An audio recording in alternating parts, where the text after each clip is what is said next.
To induct Carole King into the Rock and Roll Hall of Fame, Taylor Swift.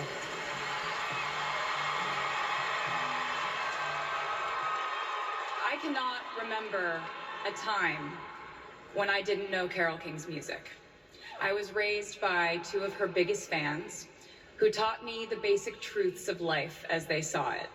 That you should treat people the way you want to be treated, that you must believe you can achieve whatever you want to in life, and that Carole King is the greatest songwriter of all time.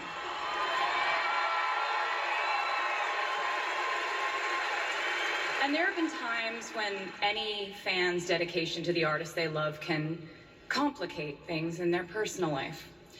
For example, my dad once told me a story from when he was in college, and a girl he was just starting to date flirtatiously asked him if there were any songs that made him think of her. He instantly responded with his absolute favorite song, which was "It's Too Late" by Carole King, not taking into consideration that the lyrics include lines like, "Something inside has died, and I just can't hide, and I just can't fake it." Shockingly, the relationship didn't work out, but if it had, I wouldn't be here tonight. I grew up dancing around the living room in socked feet to the sounds of Carole's soulful voice, her infectious melodies, and lyrics that I, a 7-year-old, thought had been crafted from my exact specific life experience. I listen to Carole's music now, and I feel that same tingle of recognition. Her songs speak to the true and honest feelings that everyone has felt, is currently feeling, or hopes to feel one day. So it is only right for them to be passed down like precious heirlooms from parents to children, older siblings to younger, lovers to each other. These songs come to you from somewhere else, and then suddenly they are partly yours. The purity to the music she creates exists between two worlds: the mysterious, magical inspiration and decades of hard-earned and hard-learned craftsmanship. Just because Carole King makes what she has accomplished look so effortless doesn't mean it has been. She started out writing songs as a staff songwriter in the legendary Brill Building when she was a teenager, then a young mother. Later in her songwriting career, Carole had to be coaxed to step out front and perform her songs herself. And what a moment in music history that was. With Tapestry, she became one of the most successful female artists of all time.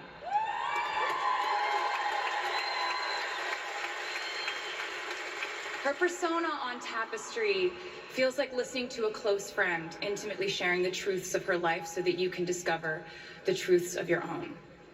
It was a watershed moment for humans in the world who have feelings, and for cats who had big dreams of one day ending up on iconic album covers.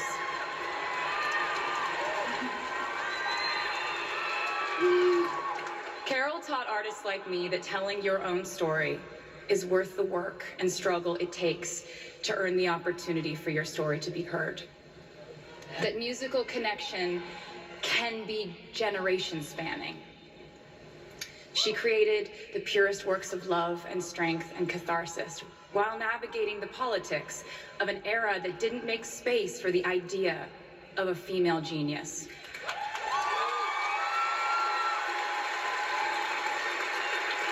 Slowly, but surely, Carole King worked and worked until she had created one, and it will be hers forever.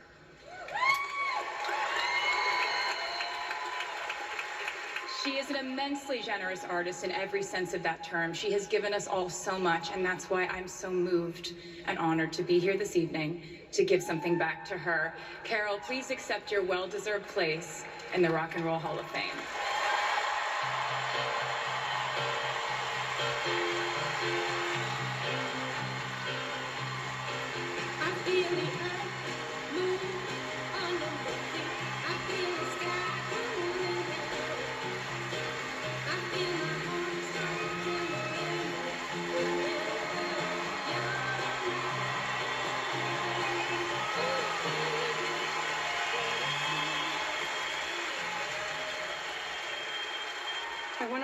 on to that, but it's heavy,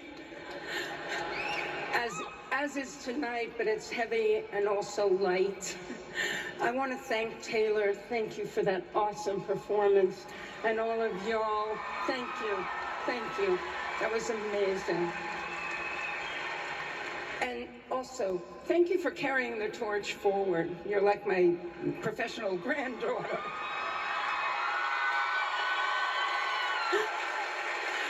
I want to thank all of tonight's inductees for carrying the torch from rhythm and blues to rock and roll to the music that inspires us today.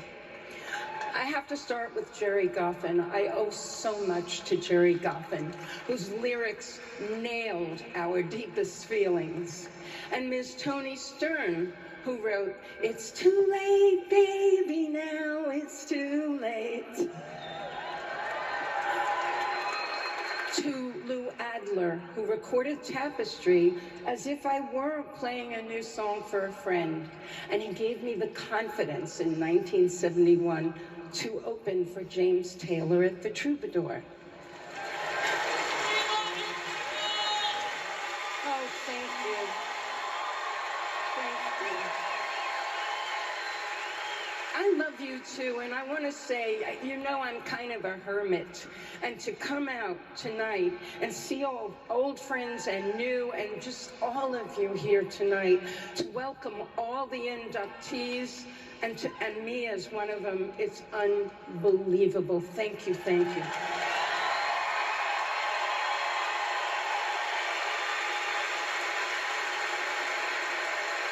You know, at this point, I am used to performing, and when, you know, that fateful night when the audience began to sing along and I felt them with me.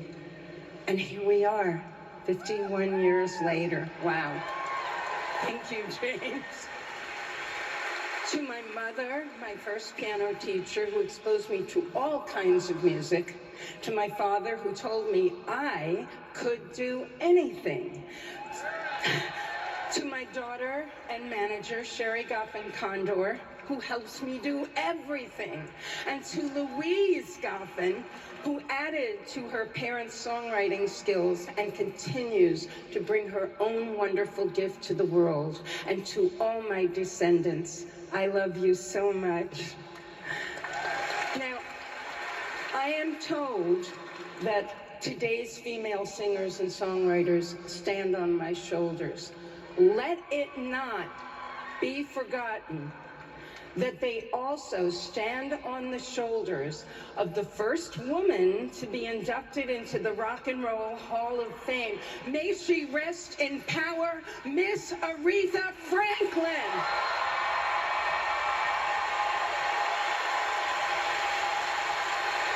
We feel you, baby.